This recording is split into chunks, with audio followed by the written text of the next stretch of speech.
안녕하세요. 작은 별 따라가는 길입니다. 지난번에 읽었던 것을 이어 3. 그리스 폴리스를 읽어보겠습니다. 3. 그리스의 폴리스.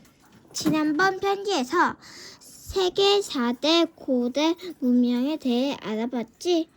오늘은 유럽 문명의 뿌리가 되는 고대 그리스에 대해 살펴보자. 세윤이는 트로이 목마 이야기를 알고 있을 거야. 트로이 쳐들어간 그리스 군이 커다란 목마 안에 숨어 있다가 트로이인이 잠든 틈을 타서 성을 점령시킨 이야기 말이야. 이때 트로이는 싸운 그리스 군 여러 폴리스에서 온 사람들로 이루어진 군대였어. 연합군이 생긴 셈이지.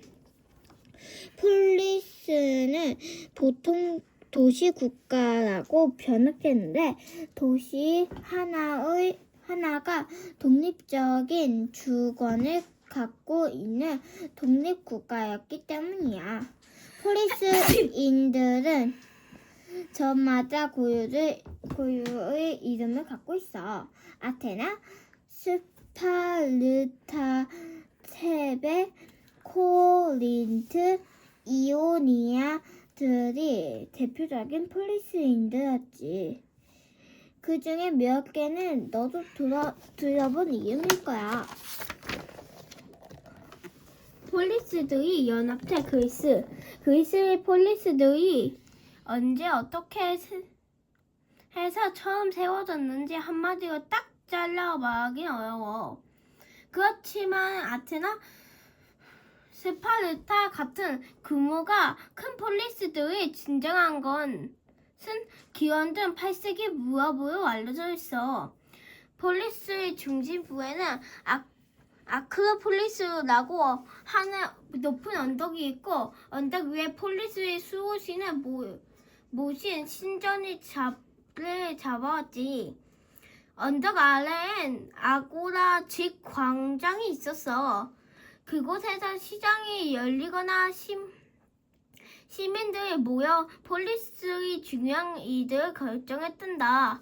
폴리스의 성과 박자 쪽에는 넓은 전원 시대가 펼쳐 있어서 거기서 농사를 지었어. 대개 포도나 올리브를 갖고 왔지. 공부하는 그리스는 인. 스파르타를 제외하고 그리스에는 학교가 없어. 공부를 하려던 각자의 선생님은 모사와 개인 지도를 받아야 했단다. 그림 속의 소너는 선생님께 문학과 악기의 연주를 배우고 있구나. 이런 폴리스들이 200개쯤 모여 이웃 나라가 그리스야. 거기다 그리스인들이 새로운 땅을 찾아서 지중해 연안으로 나가 자기들이 떠나온 모국을 본떠 건설한 시민도시까지 합하면 그리스의 폴리스는 무려 1000개가 넘었다고 해. 이 무렵에 살았던 시인 호메로스는 서사시 오디세이아에서 트로이 정복을 마치고 귀국기에 올라갔다 방랑자가 되는 주인공 오디세우스 이야기를 썼단다. 전투하는 그리스인들은 도자기에 여러 가지 그림을 넣었어. 특히 전사들이 전투 장면이 그린 것이 많아. 폴리스끼리 경쟁하고 싸우던 그리스인들에게 전쟁은 늘 있는 일이었어. 이 작품에서 우리는 새로운 땅을 찾아 미지의 세계에 용감히 도전하는 그리스인의 모습을 엿볼 수가 있어. 폴리스들이 독립적인 주권을 누리면서도 한편으로는 하나의 공동체라는 생각을 갖고 있었어. 그 생각의 밑바닥에는 제우스를 비롯한 올림포스 산 12신에 대한 신앙이 깔려 있었지. 그래서 4년에 한 번씩 제우스의 신전에 있는 올림피아에 모여 축제를 열었어. 축제 행사 중 하나로 각 폴리스 대표들이 나와 체육 대회를 했단다. 이것이 바로 지금의 국제 올림픽의 기원이야. 폴리스들끼리 퍽 사이가 좋았던 모양이라고? 언제나 그런 건 아니야. 오히려 서로 경쟁하고 싸울 때가 많았어. 특히 아테나와 스파르타는 그리스 전체의 주도권을 가지려고 자주 다퉜어. 다른 폴리스는 때로 아테나, 때로는 스파르타를 지지하며 세력 관계를 유지했단다. 그럼 이번에 아테나와 스파르타에 대해 좀 더 알아볼까? 아테나의 민주정치. 아테나와 스파르타는 여러 가지 면에서 매우 대조되는 폴리스였어. 우선 아테나는 직접 민주주의 정치를 한 것으로 유명했어. 직접 민주주의 정치란 시민이 정치에 직접 참여한 뜻이야. 올림피아 제정 건기. 그리스인은 4년마다 올림피아에 모여 제우스 신에게 제사를 지냈단다. 제사는 그리스인에게 가장 중요한 행사뿐이 아니라 신나는 축제였지. 기원전 776년 제사가 끝난 뒤 기념 행사로 체육대회가 열렸어. 여러 폴리스에서 온 대표들이 자신의 폴리스의 명예를 겪고 승부를 겨루었지. 이 체육대회를 올림피아 제정 경기라고 해.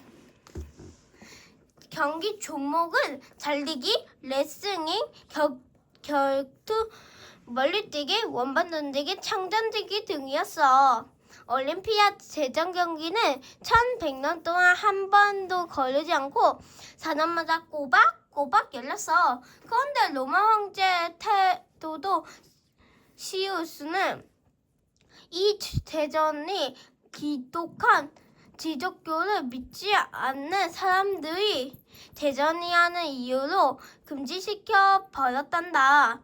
폴리스의 중요한 일들은 18세 이상의 아테나 시민들이 모두 민회로 모여 결정했어. 민회에 참석한 시민은 누구나 자기 생각을 밝히고 축구했지. 관리는 시민 가운데서 뽑았어. 임기는 1년이고 한 번밖에 살 수 없었기 때문에 시민 누구에게도 골고루 기회에 돌아갔단다. 그런데 여기서 한 가지 주의할 점이 있어. 아테나의 민주정치를 오늘날의 민주정치와 똑같은 것으로 생각하면 곤란한 것이야. 아테나의 식민은 오늘날의 식민과 많이 달라. 아테나의 시민은 부부가 모두 아테나 출신인 청년 남자만을 의미하는 것으로 여자와 외국인과 노예는 시민이 아니었단다. 그래서 시민 정치를 하는 동안 식민이 아닌 사람들을 일해했지. 시민들의 수는 전체 인구의 약 10% 정도였어. 전체에 비하면 참 적은 숫자이지 않니? 한마디로 말해서 아테나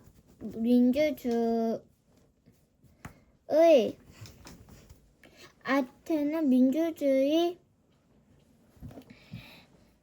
참여해서 평등하다고 할 수 없는 것 같구나. 오늘 민주 넘쳐 남자만 할 수 있거나 부자만 할 수 있거나 하진 않아.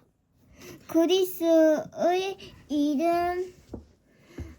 이름난 철학자 아리스토텔레스는 인간의 폴리스의 일에 적극 참여한 사람을 말해. 이때 폴리스 일이란 정치를 뜻해. 그러나 정치에 참여하지 못한 여자와 노예, 외국인은 인간이 아니라고 생각한 셈이지. 세상에 어떤 그런 일이 하면서 넌 분개할지 모르겠지만 그 시절에는 이런 생각이 너무나 당연하고 자연스러웠던 것이다. 스파르타의 엄격한 시민교육, 남자만 시민이 될 수 있다는 점에서 아테네와 비슷하지만 스파르타는 여러 면에서 아테나와 비교가 많이 된다. 아테나가 제한적이긴 하지만 민주정치의 한데 비해 스파르타는 지휘적 정치에 가까웠어. 그리고 상공업이 아테나의 주요 산업이었다면 스파르타는 농업이 중심 산업이었단다. 또 아테네에는 개인이 집에서 일하는 개인 소유의 노예가 많았지만 스파르타에는 나라에서 운영하는 농장에서 일하는 노예가 많았어. 무엇보다 스파르타가 아테나와 가장 비교되는 것은 스파르타만이 아주 독특한 엄격한 체제와 생활 방식이야. 스파르타식 훈련이라는 말 들어봤지? 보통 아주 엄격하고 호득한 훈련 방식이라고 가르칠 때 하는 말이야. 한마디로 지옥 훈련 이라고 할까? 시민이 될 스파르타 남자아이들은 7살이 되면 무조건 부모 곁을 떠나 공공교육기관에 들어가 아주 혹독한 교육훈련을 받아야 됐지. 추위와 더위 견디기, 오랫동안 먹지 않고 버티기, 폴리스를 위해서라면 언제든 목숨을 바칠 수 있는 애국심과 강인한 정신력 기억이 등등 교육은 30살 때까지 계속됐고 그 후엔 전차가 되어 나라를 봉사했어. 남자뿐만 아니라 시민의 아내가 될 여자들도 엄격한 교육을 받았어. 간철 같은 정신과 건강한 몸을 가진 어머니가 되어 튼튼한 아기에다가 폴리스의 전차를 바치는 것이 이들의 임무였단다. 세훈이는 그리스 신화를 퍽 좋아하는 거구나. 폴리스와 거기 살았던 사람들을 이해하게 되면 그들이 믿었던 신에 대해서도 더 잘 이해할 수 있을 거야. 4. 종교와 사상의 대시대. 역사의 여행길을 걷다 보면 어떤 한 시기에 특별한 움직임이 집중되어 나타나는 것을 보게 돼. 오늘 세윤이와 엄마가 도착한 기원전 6세기가 바로 그런 시기란다. 지금부터 2500년 전, 그러니까 기원전 6세기는 종교와 사상의 시대라고 할 수 있어. 세계 곳곳에서 종교와 창시자와 뛰어난 사상가들이 앞다투이 활약했거든. 여기 읽을게요. 단식 고행하는 붓다. 뼈가 아상하게 드러나고 배가 죽은 등에 닿을 듯 꺼져 있지만 눈빛은 예리하구나. 이색이 무렵 만들어진 불상이야. 인도에서는 붓다와 마하비아, 중국에서는 공자와 노자, 그리고 제자백가라 이끌어지는 여러 상가들이 활약했단다. 이들은 모두 현실 문제점을 깨닫고 좀 더 나은 사회를 만들기 위해 노력한 개혁가들었어. 사람들을 깨우쳐서 삶의 고통을 덜 보려 애를 썼지. 종교의 창시자들 나타나자 이 시대에 활약한 종교가의 사상자 중에서 가장 눈에 띄는 건 인도의 붓다가 아닐까 싶구나. 붓다는 왕자로 태어나 부귀와 명예를 실컷 누릴 수 있었는데도 모두 버리고 구도의 길에 나섰더니 그 용기와 순순함이 돋보이지 뭐야? 붓다의 본디 이름은 고타마 시다르타. 히말리다 상기스에 자리 잡는 작은 왕국의 왕자였어. 호화로운 왕자에서 부족한 것 없지. 지나던 시다르타는 어느 날 바깥나들이를 갔다가 왕궁 바깥 사람들이 가난과 병과 죽음이 고통 속에서 살고 있는 것을 보았단다.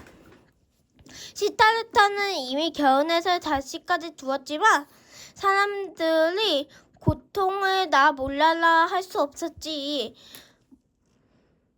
어느 날 밤 몰래 왕국을 빠져나와 홀로 길에 떠났어. 29대이야. 그리고 7년 동안 인도 방방곳곳을 떠돌아다녔어. 그러면서 무엇이 올바른 삶인지 산다는 것이 의미가 무엇인지 깊이 생각하던 시다르타는 비하르라는 곳이 어느 보리수 나무 아래에서 마침내 진리를 깨달았단다. 이때부터 시다르타는 붓다라는 이름이 얻게 되어 있었어. 붓다는 깨달은 자라는 뜻이야. 지금 우리가 쓰는 부처님 많은 붓다가 나왔어. 그 후 붓다는 인도 곳곳을 여행하면서 사람들에게 자신의 깨달음을 알렸어. 그 하루에 20에서 30km를 너끈히 걸을 만큼 강인했다구나. 붓다는 자비를 가르쳤어. 신분이나 지위를 높고 낮은 가리지 않고 부자와 가난한 자를 차별하지 않고 대했지. 남자와 여자도 차별하지 않았어. 그래서 억눌러 살더 가난한 낮은 신분 사람들 누구보다 여자들이 붓다의 가르침을 환영했단다. 그때 인도에서는 브라만교가 널리 퍼져 있었어. 브라만고 사제들은 자신들이 권리를 높이기 위해 복잡한 형식을 만들고 부당하게 공물을 거두었단다. 게다가 엄격한 카스트 제도를 강요해 계급에 따라 직업이 결정되었고 다른 계급끼리는 결혼도 할 수 없게 했어. 붓다는 제일 높은 브라만 계급이 부패와 황포를 서슴없이 비판했어. 신에게 값비싼 공물을 바치는 것보단 올바른 마음씨와 행동이 훨씬 중요하다는 붓다는 강조했단다. 40년 동안 표고를 하고 붓다는 80살 때 열반을 들었어.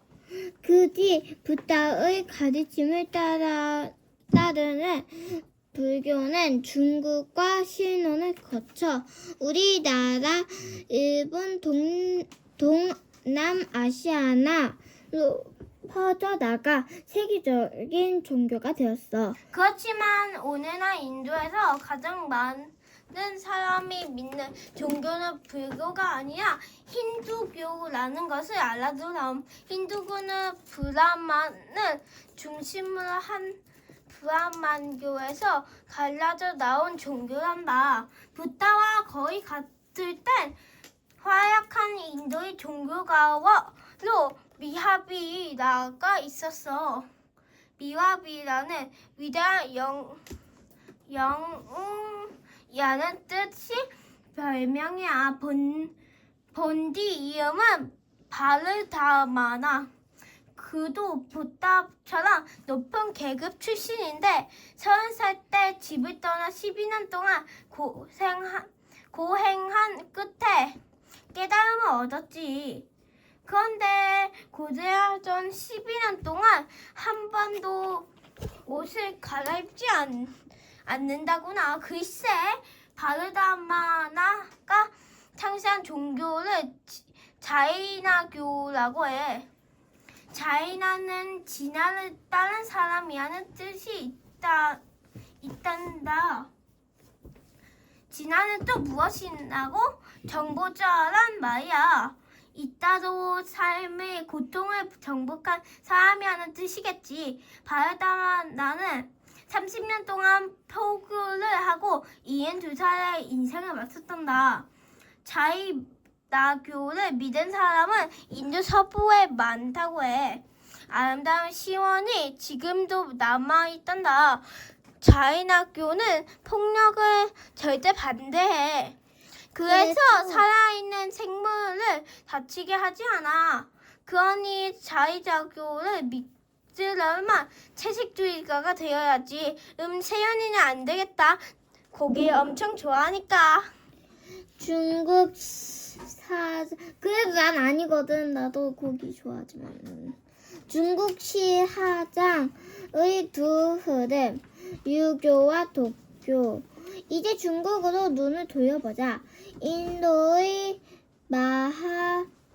마하비라보다 10년쯤 먼저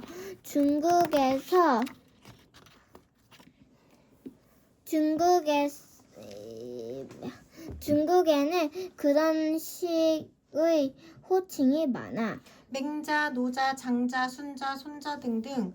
그럼 공자의 이름은 뭐냐고? 구란다. 공자가 태어났을 때 중국은 100여 개의 작은 제후국으로 갈라져 서로 천하를 제패하겠다고 싸우던 살벌한 시대였어. 카스트 제도. 카스트 제도는 인도에서만 볼 수 있는 독특한 제도란다. 카스트 제도는 단번에 생긴 게 아니라 몇백 년이란 오랜 세월을 걸쳐 천천히 이루어져 있어. 카스트 제도에서는 사람을 4가지 계급으로 나눠. 첫 번째 계급은 브라만이라고 해. 브라만은 신에게 제사를 지내는 일을 맡아 하는 사람이야. 두 번째 계급은 크사트리아. 정치를 맡은 왕이나 귀족들이 여기에 포함돼. 세 번째 계급은 바이사. 생산활동을 담당하는 농민들이 여기에 해당하지. 그리고 맨 밑에 수드라가 있어. 이 계급에도 속하지 않은 사람들도 있는데 가장 천한 신분인 이들을 불가촉 천민이라고 해. 오늘은 여기까지 하겠습니다. 우리 다음 시간에 또 만나요. 안녕.